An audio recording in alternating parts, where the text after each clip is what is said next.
is one of our very favorite friends. I think we knew Rachel before there was an Arlington Neighborhood Village. Carol probably made that relationship happen. And we are so glad to have you. You look just the same. You haven't aged a bit, so that's to your credit. Mm-hmm. I do remember doing a couple of co-presentations with Rachel as we got going and we were looking to spread the word about ANV. It worked perfectly because the county's services are different and far more comprehensive in some ways. And ANV was not overlapping the county services, which was a key to our mission at the beginning, but we wanted to provide additional support for people who wanted to stay in their homes. Gary is starting to record the session. Gary, you want to tell us how we're going to go from here? Yes, I'm asking everybody who's not a speaker to put yourselves on mute. And if you have questions or comments as we go along, put them in the chat box. And Anita, Carolyn, and I will monitor that and feed them in as we go. That way we can avoid any extraneous background noise. And if you don't want to run the risk of showing up on the recording, turn your camera off. So with that, I think we're ready to go. Well, good morning, everyone, and thank you very much for having me. It is such a privilege and an honor, I think, to speak to you all. And Anita, you look the same as well. So I want to just first congratulate you all on 9 years and just how much Arlington Neighborhood Village has grown, evolved, the impact on the lives of the individuals that you all serve and continue to serve. And I think my very first presentation to Arlington Neighborhood Village, we were in the Ballston Mall before it was the fancy quarter deck food hall that it is today. We were sort of tucked back in a little corner over by the restrooms. There was a lot of traffic and noise, and I had the privilege of doing a presentation on hoarding. That was my very first presentation to this group. Still a trend we're seeing today, but I did put together a few slides, and I'm going to go ahead and, oh no, I'm not able to share my screen. Give me a second and I'll fix that. Okay.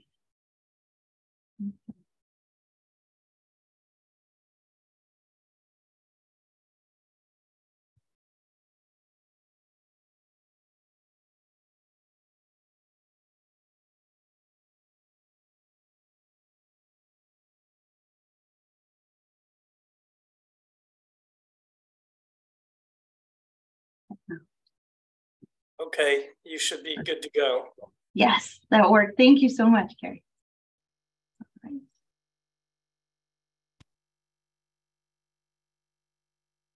right. Okay, and can everyone see that? Okay. So just as when I connected with Anita and really looked at sort of where we have been as a community and honestly where we're thinking about as we look ahead, as we look forward. This is a photo from a recent strategic planning session that we did towards the end of 2022.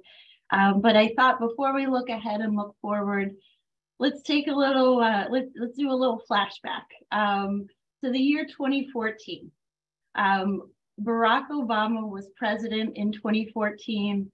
I don't know if there are any Seahawks fans here, but the Seahawks won the Super Bowl. If it's not my Pittsburgh Steelers, I don't really care. But the Giants won the World Series. The West African Ebola virus epidemic began. There was the kidnapping of the schoolgirls in Nigeria by Boko Haram. Malaysian Airlines Flight 370 disappeared. That really dominated the news cycle. The Olympic Games were held in Sochi, Russia. And Arlington, as a community, we were working on becoming an age-friendly community recognized by the World Health Organization and AARP. And a very significant event is that Arlington Neighborhood Village gained nonprofit status.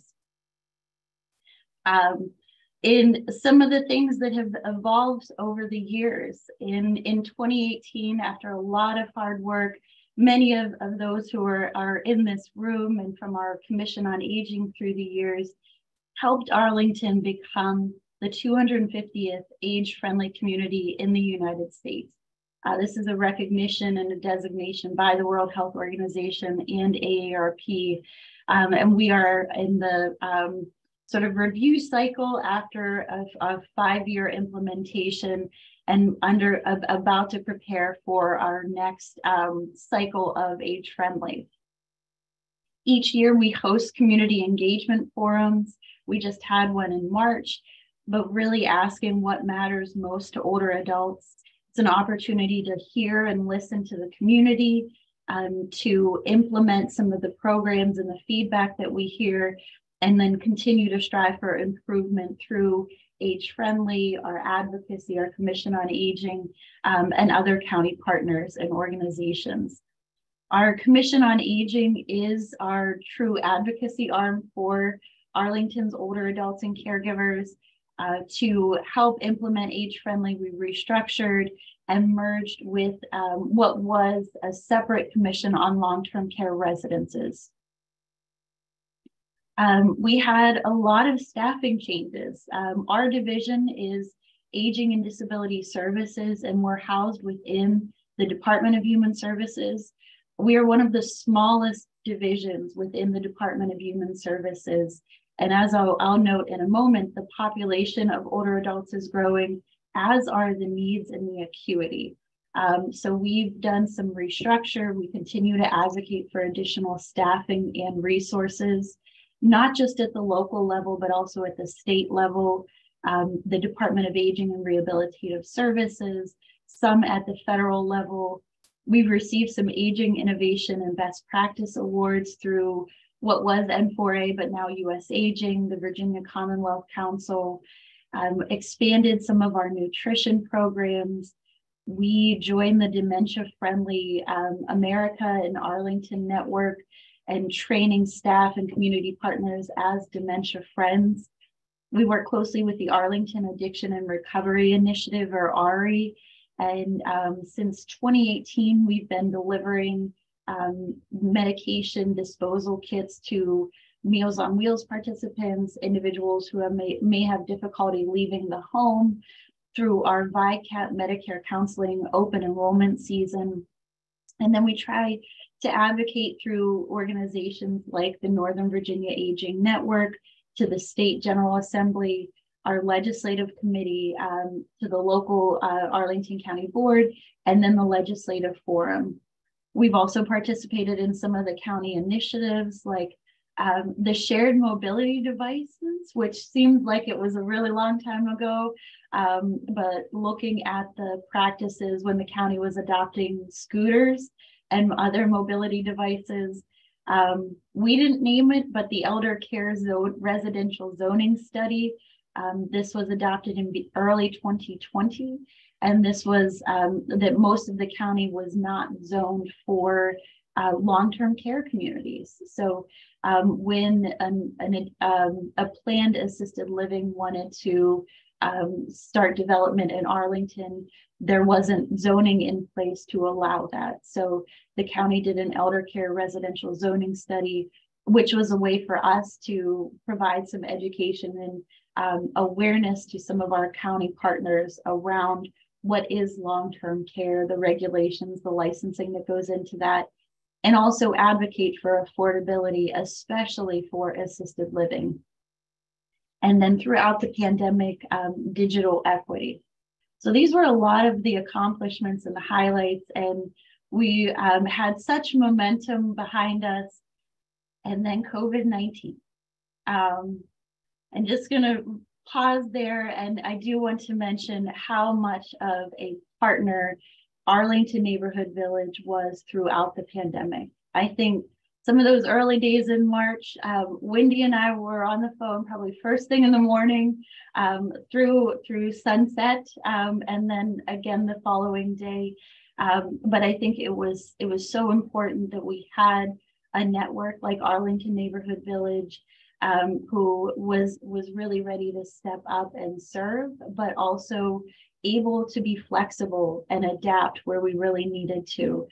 For us here in the office, we shifted almost all of our intake operations to pretty much virtual. We never closed our doors. Many of our staff, we were still doing home visits. If we were able to, we were visiting long-term care facilities, and still trying to meet the needs of our older adults and caregivers as well. Food security was one of the most pressing things. This is a photo of our Meals on Wheels of Arlington team, who is a separate nonprofit, but we pretty much shifted most of our operations to a bulk meal delivery. So once a week, we contacted all of the participants who were enrolled in the program, and we assessed who we were able to shift to that once a week, and who either because of the need for that daily check-in, or because of another barrier we needed to maintain on a daily route. And so we still had those different options, and had such a dedicated core of staff and volunteers who were able to deliver. We have 3 social 60+ cafes in Arlington, one at Arlington Mill, one at Langston Brown, and one at Walter Reed. This is it's a congregate nutrition program, but we had shifted from being in person at those sites to home delivery of the meals, and work closely with the Department of Parks and Recreation on that. We received some funding through the Arlington Community Foundation to do direct deliveries of home delivered meals. And this was something that we eventually were able to adopt into more ethnic variety in our meals, and work closely with La Cocina, which is now Kitchen of Purpose, in offering those types of meals. And then in the early days of the pandemic, we received a call from AFAC. They had said, we're getting a lot of calls from people who need their groceries and don't have an option for coming to pick them up. So we launched grocery delivery that AFAC has now continued through this day. And I know many of you all still volunteer with those delivery services as well. So it's nice to see that some of those things that really were a necessity, and we're still seeing the need for those services exist.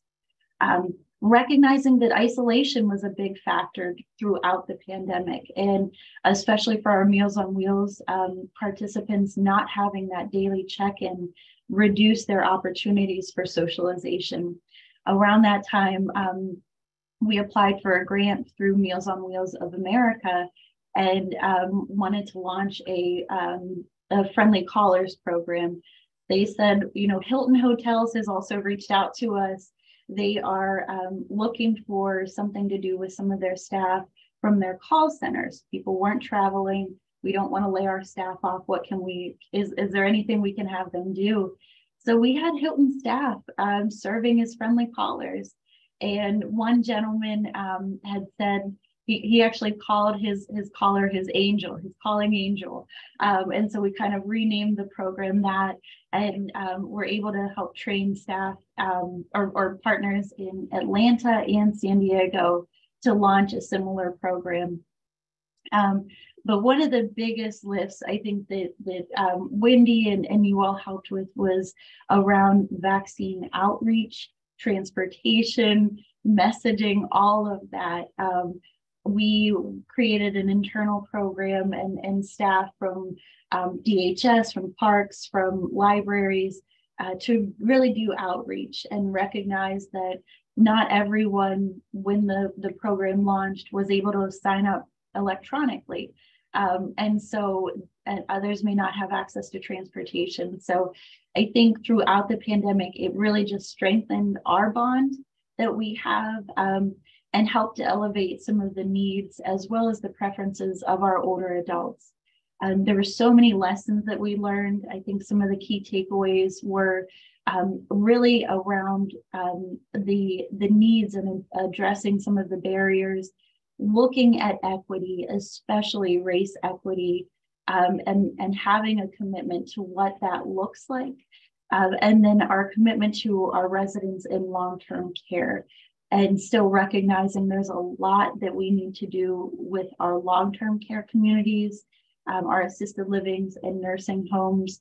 And so some of the things that we've done are under my Muna Ba-Deckenfield's leadership, our division director launched a committee, a long-term care residences committee, that we have liaisons. I think there are a few on this call as well, to each of the long-term care communities.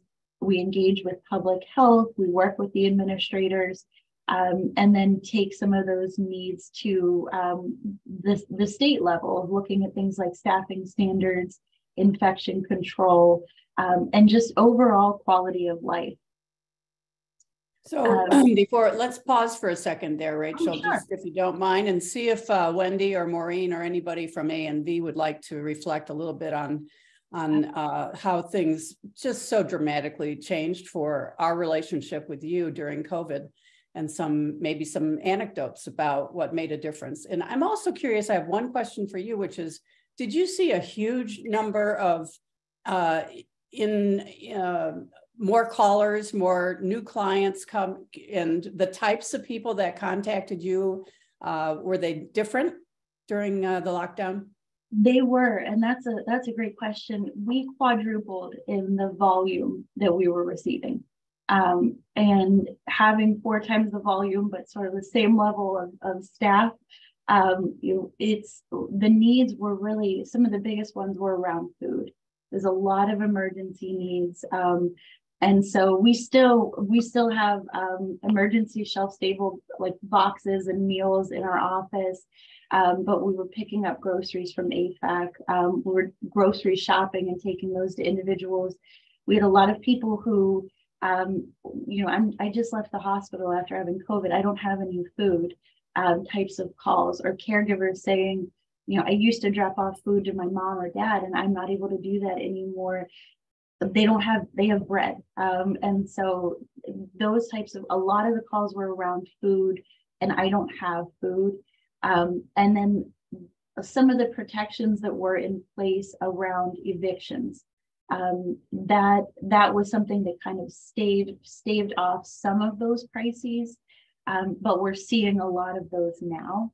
And so there were a lot of requests for financial assistance in the early days of COVID, people who were laid off, they were not able to work, there were health issues. And so requests for emergency financial assistance. Those were some of the calls that we saw in the early days. And I'll talk in a few slides about what the calls we're seeing today, but I'd love to hear from Wendy, Maureen, anyone, just of your reflections as well. It's so funny. It's looking at your slides and, where we were in 2014, what it was like in 2020. As Rachel's saying, COVID really accelerated plans that the board had already put in place in 2019 to do a deeper dive and a more expansive outreach to folks in Arlington, including lower income folks. And what happened in March of 2020, as Rachel said, we, like the county, never shut down. We operated continuously, and things changed. We were able to help some of the people that Rachel couldn't help herself. There was just a seamless referral to us. All we needed was an address, a name, and a phone number. And we were able to start getting food for folks from the food bank. We were able to do errands and go to the grocery store for people. There are even, as I look back on it now, I remember times when we paid for those groceries. Invariably our situation is we ask somebody to reimburse a volunteer, but if someone didn't have the funds at that point in time to do the reimbursement, we had some gift cards that we were able to use for this. And I had forgotten about all those stories until you're bringing me back to where we were in 2020. But what that means is a real, an acceleration of a direction we were going. And our new strategic plan speaks to that acceleration. We are now at the point that 1/3 of our members are lower income. And that's 118 people out of 335. And our membership and writ large and our volunteers love the work that we're doing. We have volunteers who've been delivering AFAC food continuously every week for the last 3 years. And, you know, they're only looking for substitutes when they go on vacation. It's a really remarkable connection that's made between a member and a volunteer. And it's just heartwarming to see those relationships form and continue. Right. And I will say it's an example of how, you know, something that, you know, a truly terrible event can have some positive results to that. And the one thing that I'll add to that is, you know, I always worry about our volunteer corps because, you know, as we grow our membership, we have to have the volunteers grow too to be able to serve them. And it's a challenge because many of our the needs for our volunteers occur during the workday and during the week. And so that traditionally has eliminated, you know, or reduced the volunteer pool to people who have time available during those hours. And so I was really worried during the pandemic that we wouldn't have enough volunteers. And in fact, just the opposite happened to my surprise. And when I think about it, what I think happened was that there's you know, Arlington's a very generous community and there are people that want to volunteer, but they couldn't because they were stuck in the office. And suddenly with the pandemic, people's schedules became much more flexible.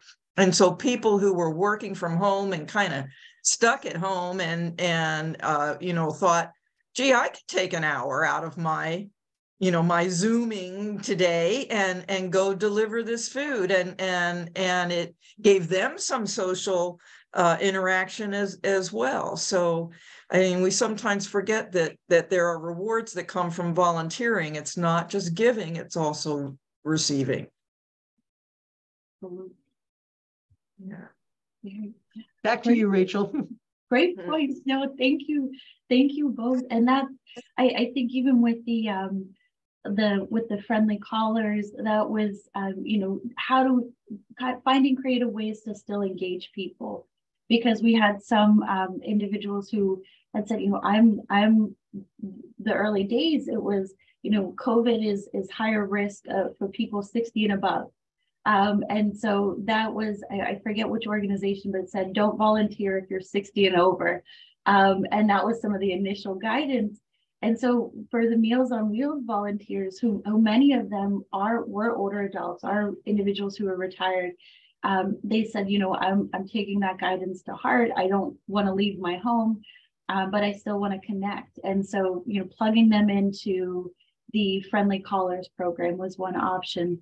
And then when I think of AFAC, the grocery delivery, I really see that as an age-friendly program, because when we were receiving calls from people saying, I need grocery delivery, it wasn't just our older adults or individuals with mobility impairments or transportation barriers.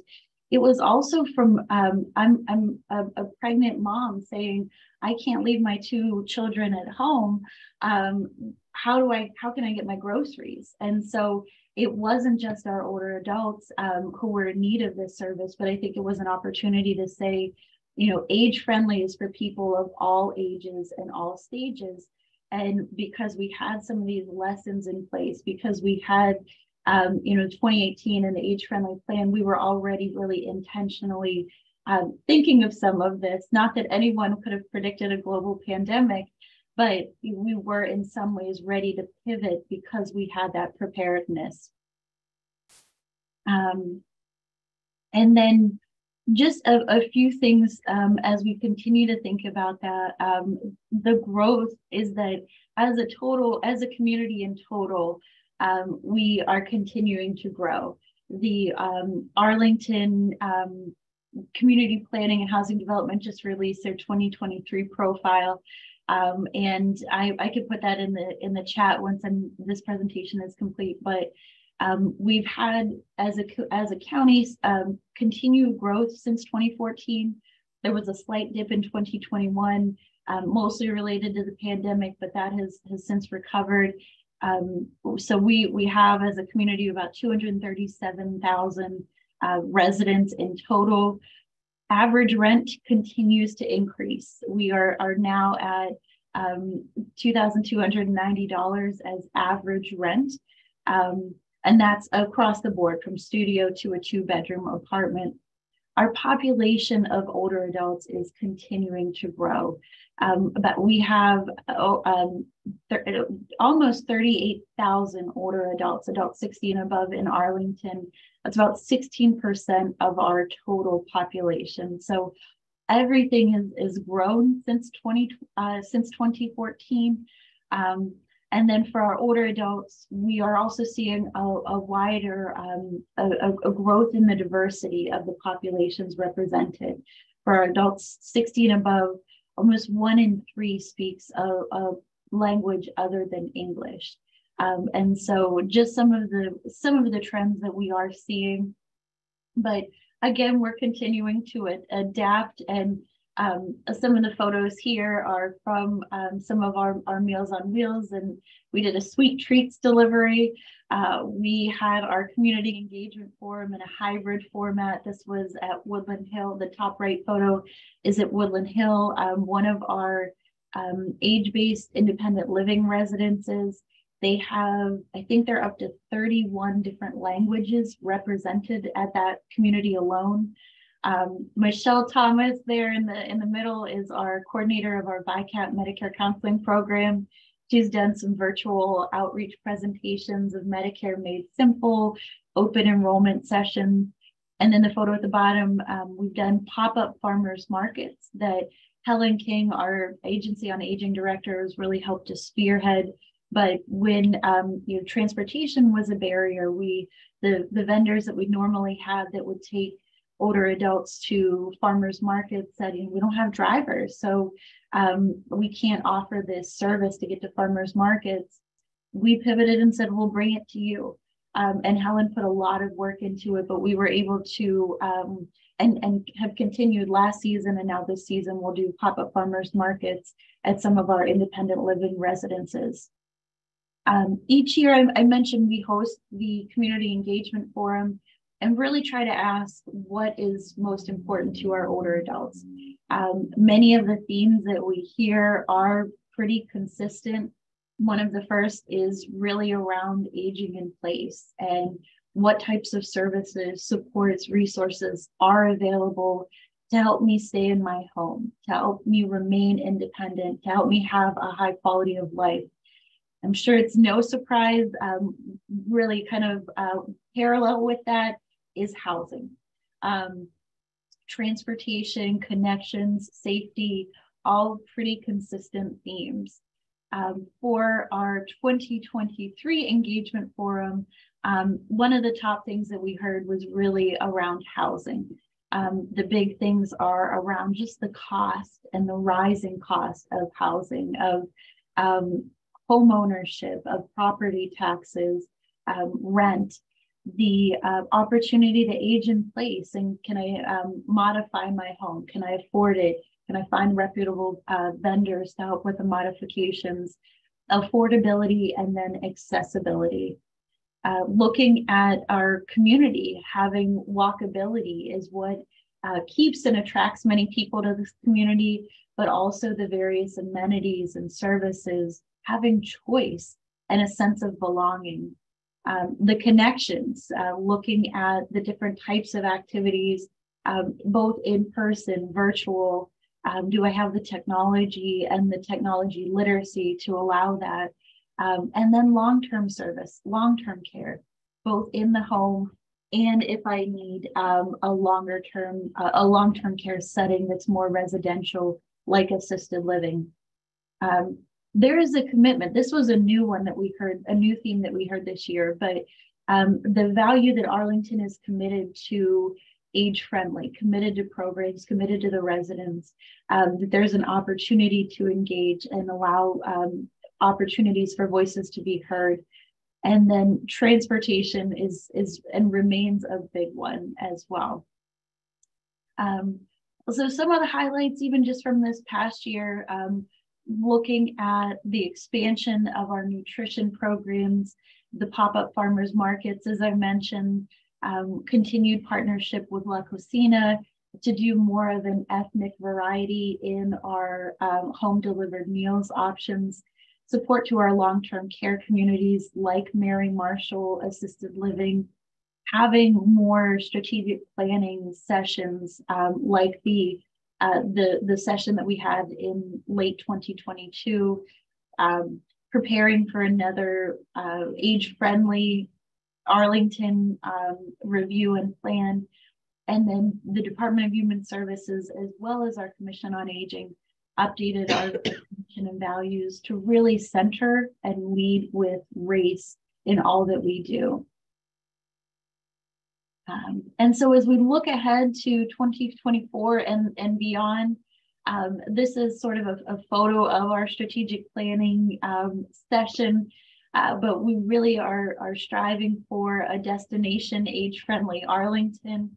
And some of the things that some of the overarching goals that we really hope to achieve to get there are around continuing to foster community collaborations, increasing access, and having long-term purpose-driven goals. You all have been such a partner and really a champion of the ambassador program. And we look forward to continuing to partner with you in helping to train and educate ambassadors to get information out there. Combating ageism.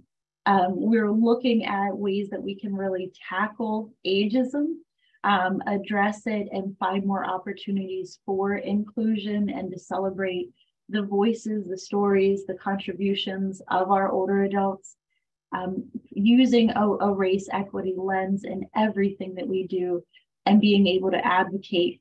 When we think about increasing access, it's how are we increasing access to everyone? Cheryl is on our Commission on Aging, and I think you all know what a great advocate she is in raising awareness and outreach, and really looking at opportunities that we often hear from people is, I don't even know about the services that exist.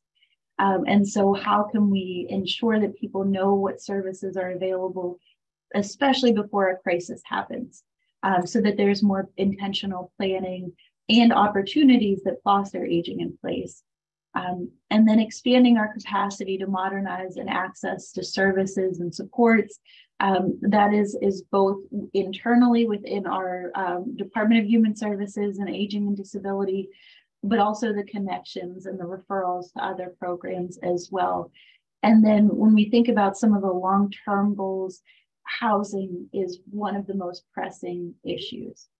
Some of the things that we're seeing today, a lot of the calls that we're receiving are one around food access and food security.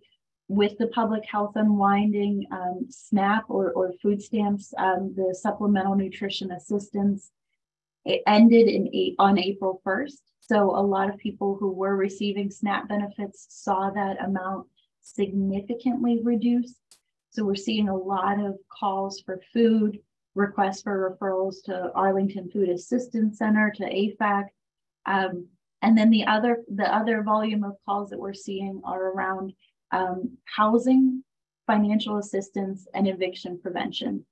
We are seeing some of the highest volume of calls that we've ever received, and we don't have the money, honestly, to be able to meet the needs of everyone.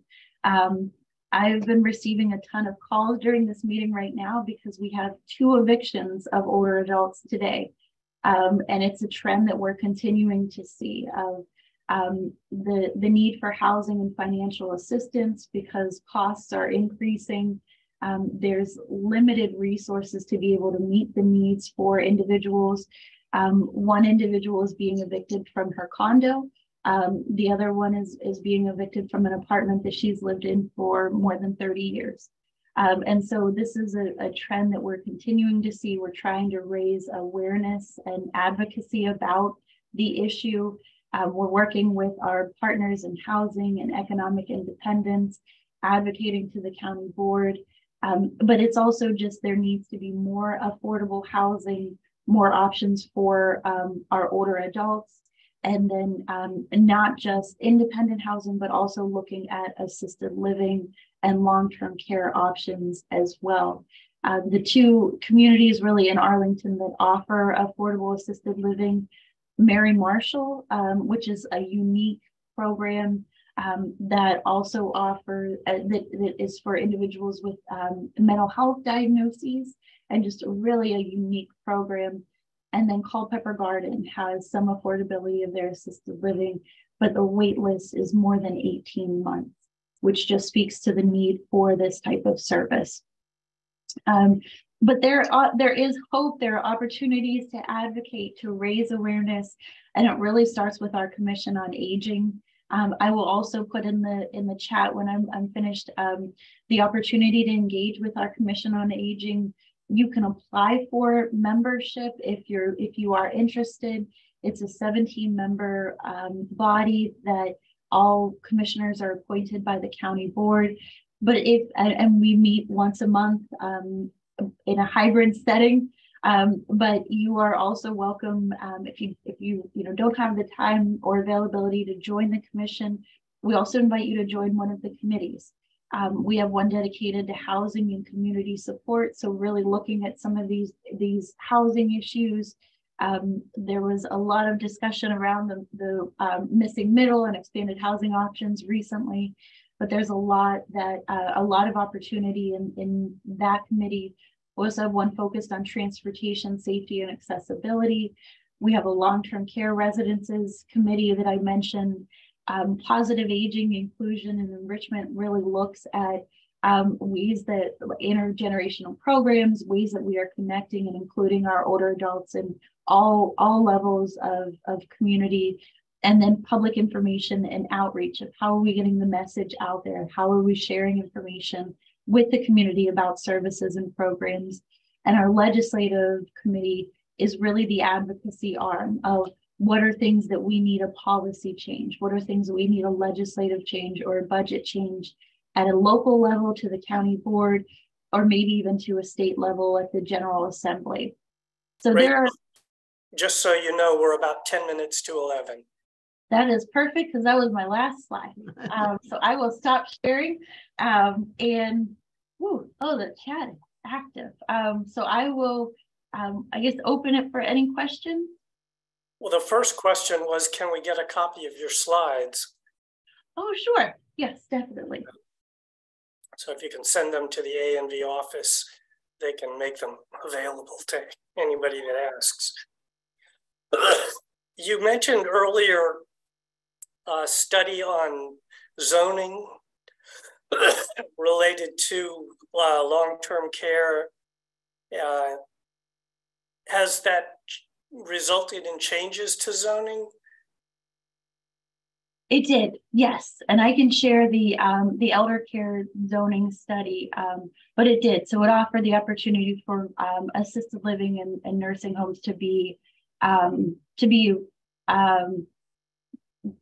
still go through the planning commission process and the planning process, but now there are more locations that assisted living nursing homes can be developed. And I think I'm just looking at the chat. So I think the first one, the first comment, Ms. Warchowski, we can certainly chat offline. And one of the things that I do want to mention is that we do have staff. We have a high volume, but when you do speak with staff, sometimes the answers that are provided may not be the answers that individuals want to hear. And some of that is that, again, we have limited resources, but we do have a team from our Aging and Disability Resource Center who do follow up with individuals, and I will connect with you directly about that situation. But we do have staff who follow up with with anyone who reaches out. And we try to meet their needs as best as we can with the resources that we have. I think, Anita, thank you for your shout out to Maimuna, to Michelle Thomas and John Glowacki with VICAP. John's retired, And that's something else that we've seen is we've seen quite a number of retirements throughout the pandemic as well, especially of some of our most long-standing individuals. The Sunrise Assisted Living, yes, there is the Sunrise Assisted Living planning, building a new facility on South Glebe. There is, and we just got an email yesterday, the Community Planning Housing Development is doing a general land use review. And so the Commission on Aging has had some opportunities to weigh in and be part of some of those meetings. And that is something that the Housing Committee of the Commission on Aging will be looking at as well. So I will to make a note of all of the things, but I can share that with Anita and Mary as well to maybe send out if anyone would like to share their feedback. Yes, zoning there. I think I answered that one, but there are more opportunities to develop long-term care residences in Arlington, and our community engagement forum also featured a speaker from the Greenhouse Project that really spoke about not just a traditional model of assisted living and nursing homes. There are communities that have more residential models of assisted living and nursing homes. So you don't always have, especially for the nursing homes, that kind of hospital-like feel. It's more a home that you still have all of the care, all of the services. And so this is something that one of our commissioners, Charlie Sabatino, is extremely passionate about. So one of our goals for 2024 and beyond is how can we bring more creative models like the Greenhouse Project to Arlington when we think about long-term care. A new assisted living and memory care building going up on Beauregard near Route 7, not Arlington, but very close. And that is an excellent point, Pat. We have a long-term care ombudsman program, and there's a meeting this afternoon. It's a regional program, and so we do get updates. It's administered by Fairfax, but we get updates on what our neighboring jurisdictions are doing, and sometimes how we can adopt best practices. So thank you for that update as well. Communities that include independent living with the option to move to long-term care in the same community. Yes, that's another great point. And we do have sort of a model with the Jefferson as a continuing care community, but that is an excellent point. Thank you, Audrey. Audrey is on it. She shared the information about the Sunrise, the planning information about the Sunrise development there. And then more love for Michelle Thomas. I will let her know that I'll let her know she's here in the office today.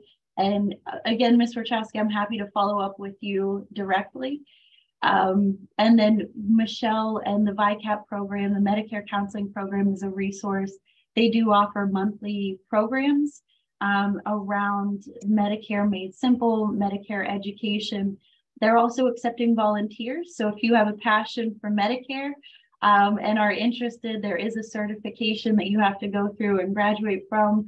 But there's a lot of support. They have study groups, and it's just a great reason. Connie, you had asked, why are they being evicted? For both individuals, it's cost. And that's the challenge that we're seeing is just a lot of, again, individuals on fixed income and the cost of rent or condo association fees increasing just becomes a barrier. And we are, again, advocating for additional resources, but also at the state level of additional protections, especially some of the protections that we saw throughout the pandemic. Looking at how we can continue to implement those through advocacy. Carolyn had asked, oh, yes. Getting ready to wrap up here, Rachel. And so how many staff members do you have? We're sure you need more. So in my bureau, we have 48 staff, and that includes, but our Aging Disability Resource Center, we have 4 staff and 2 temporary workers. They handle, we had about 8 walk-ins yesterday. We have 25 calls. We average about 25 calls per day. So we also have our adult services, adult protective services team. Adult protective services has 3 staff. We received 120 APS calls in February alone. So the volume is increasing, the acuity is increasing, and that is just why we really value the partnerships with groups like Arlington Neighborhood Village, because, you know, again, our staff, most of us are working very long hours and trying to meet the needs because of the high acuity. But you know, we cannot do it alone, and that's where we really appreciate the partnership, the volunteers of groups like Arlington Neighborhood Village, our faith communities, and other organizations. But again, congratulations on 9 years. It's just so proud of all of the amazing work that you all have done, and we know the future is bright because we are all aging forward. And Wendy, Maureen, any closing thoughts from you? No, I think, you know, the closing thought is that this is a growing challenge. You know, as you look at Rachel's numbers, you know, what's happening in Arlington is what's happening across the country. You know, they warned us of a tsunami of older people, you know, 10 or 15 years ago, and it's, you know, it's happening now, and resources need to be increased, I believe, for aging services across the board. And it's incredibly important that places like Arlington Neighborhood Village, Meals on Wheels, Culpeper Garden, all are able to tap into resources that we can within the philanthropic community and from individual donors. But we also have to advocate, I believe, for more resources for our county services for older adults. So that's our job to do, not Rachel's. Very good. Well, with that, I do think I know that people have been pinging you all during our discussion, and we really appreciate your taking the time with us today, Rachel. So with that, we're going to say thanks to everybody for joining us. This was really a wonderful look back and an incredible look forward. We are stronger together. So thanks for being with us. Take care. Bye-bye. Bye. Bye.